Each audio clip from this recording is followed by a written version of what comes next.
আসসালামু আলাইকুম viewers, welcome to Adiyan's mom kitchen. আজকে আপনাদের সাথে শেয়ার করতে যাচ্ছি পারফেক্ট কালোজাম মিষ্টির রেসিপি। এই রেসিপিতে মিষ্টিটা তৈরি করলে একদম দোকানের মতো স্বাদ পাবেন।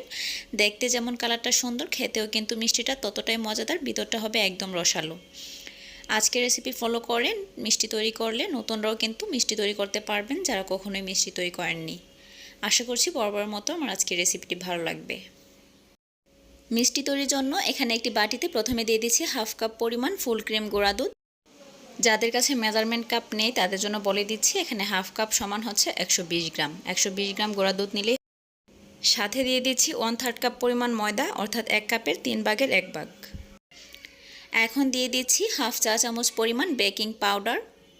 এখন এই সবগুলো শুকনো উপকরণ একটু হাতের সাহায্যে ভালো করে মিশিয়ে নেব, যাতে বেকিং পাউডার গুঁড়া দুধ সব কিছু একসাথে ভালোভাবে মিশে যায়।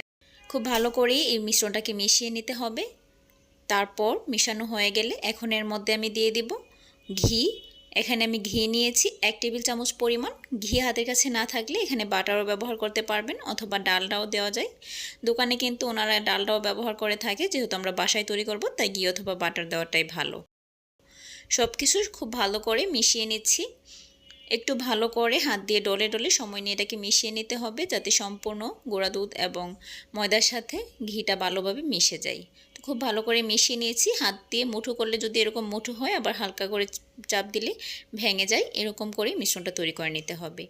এখন এই মিশ্রণের মধ্যে আমি দিয়ে দিব একটা ডিম। একটা ডিম এখানে আমি আগে থেকে ফেটিয়ে রেখে, ডিম যদি ফ্রিজে থাকে অবশ্যই সেটাকে আধা ঘন্টা আগে নামিয়ে রাখবেন, তারপর সেই ডিমটা ব্যবহার করবেন। সম্পূর্ণ ডিমটা দিয়ে ভালো করে ডোটা তৈরি করে নিতে হবে।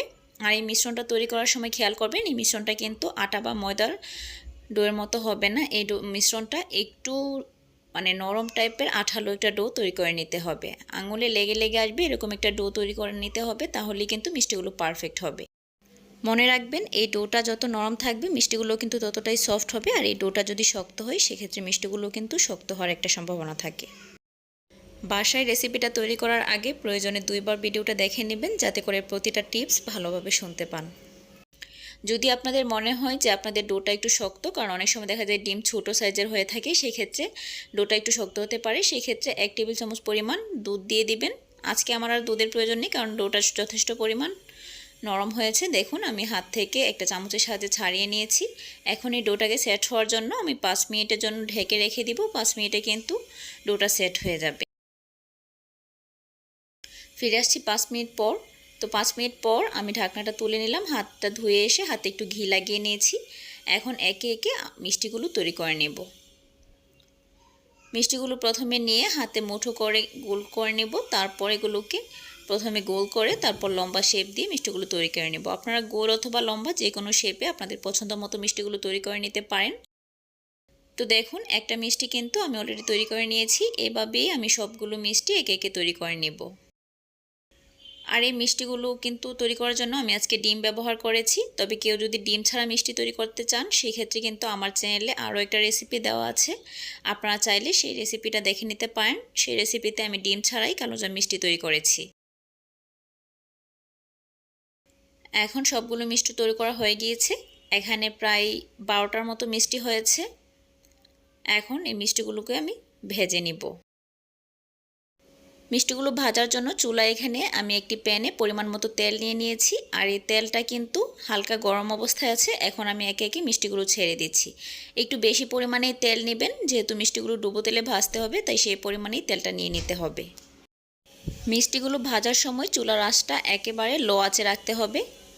চুলার আঁচটা লো আঁচে রেখেই সবগুলো মিষ্টি আমি ভেজে নেব, কারণ চুলার আঁচ যদি বাড়ানো থাকে সেক্ষেত্রে মিষ্টিগুলো কিন্তু উপর থেকে কালার চলে আসবে, কিন্তু ভিতরে সিদ্ধ হবে না। তাই অবশ্যই লো আঁচে রেখেই মিষ্টিগুলো ভাজতে হবে।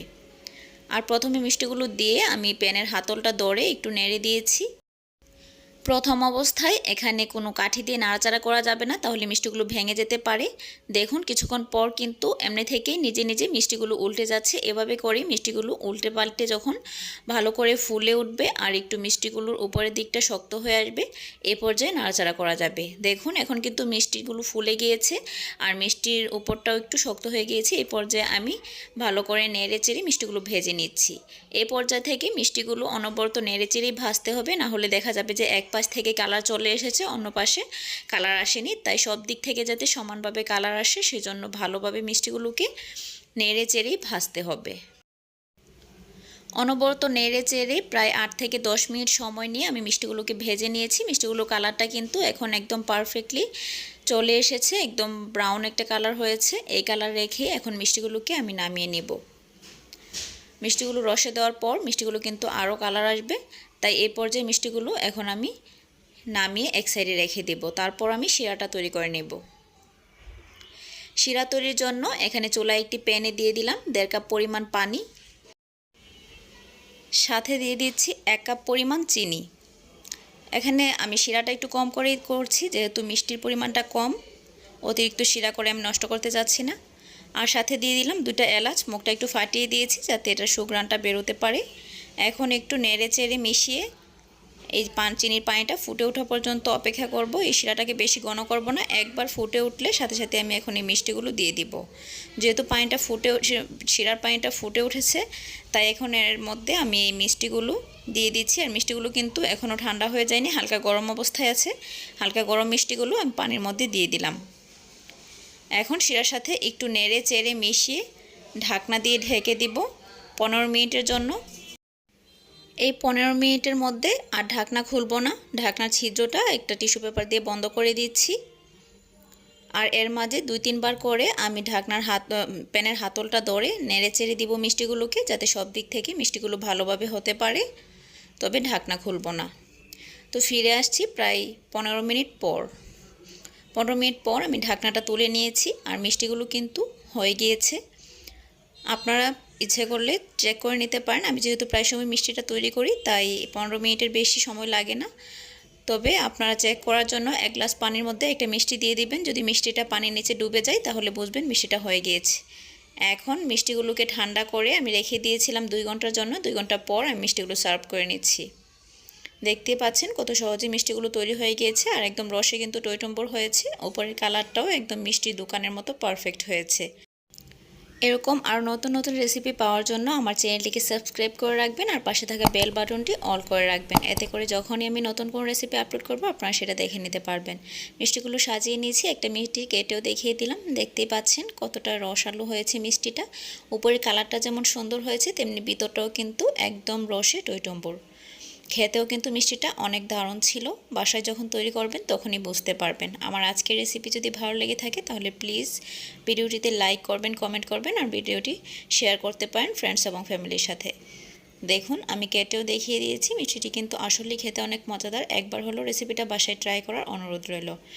রেসিপিটি শেষ পর্যন্ত দেখার জন্য আপনাদের সকলকে অসংখ্য ধন্যবাদ। আজকে এই পর্যন্তই। আল্লাহ হাফেজ। আসসালামু আলাইকুম।